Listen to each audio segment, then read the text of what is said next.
রাজুর কথা আমি শুনবো না, রাজুর কথা আমি চুলিও না। মুসাপুর ইউনিয়নে আমি জীবিত থাকতে আওয়ামী লীগের কোন লোক ঢুকবে কমিটিতে, এটা কোনোদিনই সম্ভব না। শেখ হাসিনা স্বৈরাচার সরকার ক্ষমতায় থাকাকালীন এই 16-17 বছরে বাংলাদেশটাকে একটা নদীর কিনারে নিয়ে দাঁড় করাইছে, যেখানে বর্তমান সরকার যেখানে হাত দেয় সেখানে হাজার কোটি টাকার নিচে কারোই নাই।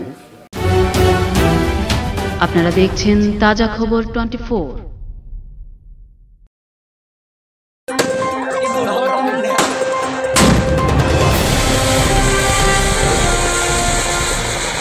স্বৈরাচার আওয়ামী দোসররা বিগত দিনে ব্রহ্মপুত্র ও মেঘনাপাড়ের শান্ত গৌরীপুরকে অস্থিতিশীল করে তুলেছিল। বিএনপিপন্থী দুটি গোষ্ঠীর উপর চালানো হয়েছিল অমানবিক নির্যাতন ও বাড়িঘরে ভাঙচুর। ভিন্ন রাজনৈতিক মতাদর্শের হওয়ার কারণে হয়রানিমূলক মামলাও দেওয়া হয়। আওয়ামী দোসরদের হামলা থেকে বাদ যায়নি গৌরীপুর বুল্লমোল্লা বাড়ি যুব সংঘের কার্যালয়। ভাঙচুর করা হয়েছিল আসবাবপত্র সহ কার্যালয়। মহান বিজয় দিবসের আলোচনা সভায় স্বৈরাচার আওয়ামী সরকারের হামলা, মামলা ও দুঃশাসনের কথা উঠে আসে ভুক্তভোগী বিএনপি নেতাদের বক্তৃতায়। সোমবার 16 ডিসেম্বর রাতে রায়পুরা উপজেলা মুসাপুর ইউনিয়নের গৌরীপুর আলোচনা সভার আয়োজন করেন গৌরীপুর বুল্লমোল্লা বাড়ি যুব সংঘ।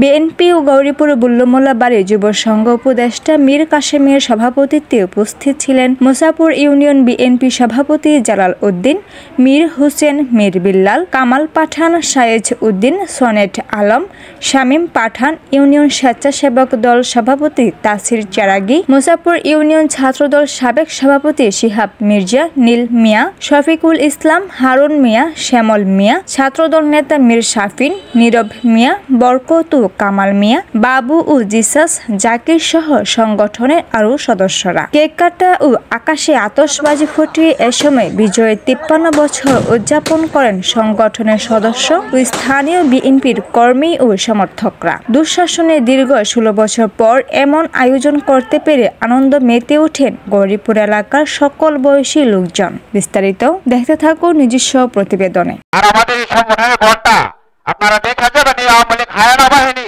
কিভাবে অত্যাচার করছিল, কিভাবে ভাঙচুর করছিল। সবচেয়ে খুশির ব্যাপার, আমরা স্বাধীনভাবে কথা বলতে পারতেছি। কোন ষড়যন্ত্রের ভিতরে মিডিয়া তার সত্য কথা সারা বাংলাদেশের কোনো জায়গায় কথাবার্তা বলতে পারে নাই।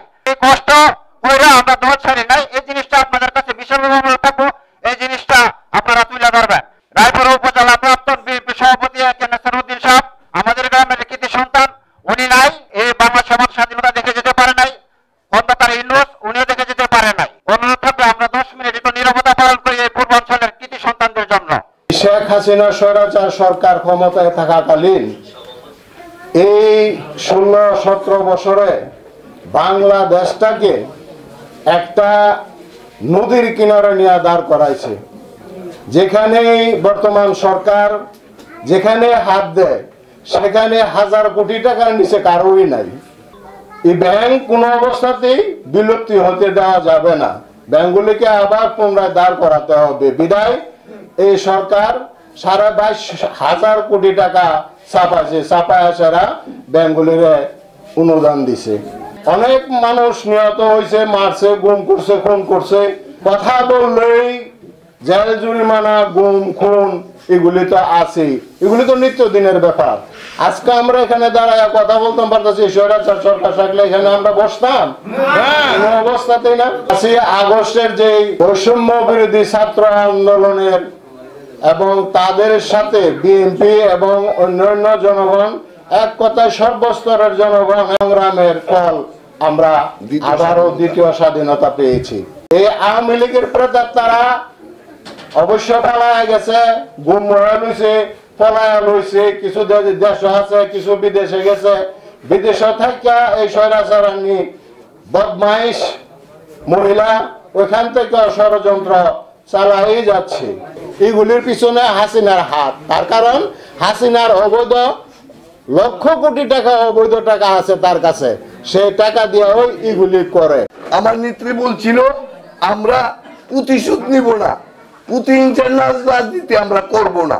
গত রাত্রে একটা ঘটনা হয়েছে দৌলতকান্দির রেল স্টেশনে জয় বাংলা লেখা, যেটা নাকি আদালতের মাধ্যমে নিষিদ্ধ। যদি হুসানি তাহে তাইলে তাকে রক্ষা করা আমার দ্বারা সম্ভব না। কিন্তু তারা যদি আসামি পড়ে তখন কিন্তু আমি রাখতে পারবো না। এক দুইটা কেসও হইতে পারে। আমি যখন দেখলাম রাজুর কাছে আমার দায়িত্ব হইব, তখন আমি তো চাইলে দিছি বলে না, আমি রাজুর কাছে যাব না। আমি জীবিত থাকতে আমি রাজুর কাছে যাব না। রাজুর কথা আমি শুনবো না, রাজুর কথা আমি চুলিও না। মুসাপুর ইউনিয়নে আশা করি আমি জীবিত থাকতে আওয়ামী লীগের কোন লোক ঢুকবে কমিটিতে, এটা কোনোদিনই সম্ভব না। আর যে পরিমাণ আমরা নির্যাতিত হয়েছি, আর তো মনে হয় রায়পুরা থানাতে কোন গ্রামে এভাবে হয় নাই। আওয়ামী লীগের মতো অত্যাচার করতাম না। রেলগাড়িটা নিজেরা ভেঙে আমাদের বিরুদ্ধে কলঙ্কজনক মামলা দিয়ে, এই মামলা দিয়েছিল শুধু গৌরীপুরের মধ্যে, গৌরীপুর গুলমুল্লা বাড়ি এবং পাঠান বাড়ির লোকদের আরো বিভিন্ন অঙ্গ জানা ছিল তাদের। আর আসলে বিএনপি বলতে গৌরীপুরের মধ্যে আমরাই আছি, অন্য কেউ বিএনপি নাই। তারা এখন বিএনপি করার চেষ্টা করতেছে, যতই চেষ্টা করবে না তাদের কোনো লাভ হবে না। এই আওয়ামী লীগ সরকার বিগত 16 বছরে দেশটাকে লুটে পুরো একবারে শেষ করে ফেলেছে, ঠিক কিনা? এই আওয়ামী লীগ সরকারের কর্মীরা কি দেশের ভালো চায় না খারাপ চায়? আমাদের মুসাপুর ইউনিয়নের সভাপতি জালাল ভাইয়ের নেতৃত্বে এবং আমাদের আজকের সভাপতি মীর কাসেম ভাইয়ের নেতৃত্বে আমরা ঐক্যবদ্ধভাবে তা প্রতিহত করবো। ভোট দিতে গেছি বলে আমার বলছে ভোট হয়ে গেছে, তো উত্তরটা তো আমার কি লাগে, আমি তো এত বেশি বলতে পারি না। বললাম কি আমার আপনার কি আরেকটা ছেলে আছে, এই ছেলে দিয়ে গেছে, আমি তো জানি না। তো চিনবার কাম আমার মুখটা কেনা দিয়ে গেছে। কাজী ভাড়ুর সন্তান তো কাজী আপনার সন্তান কাজী ভাড়ু, আমার ভোট হয়ে গেছে বুঝতেছ। কোন দেশে বাস করি, বিদেশ তো এরকম না। এফে বাইরে ফেললাম।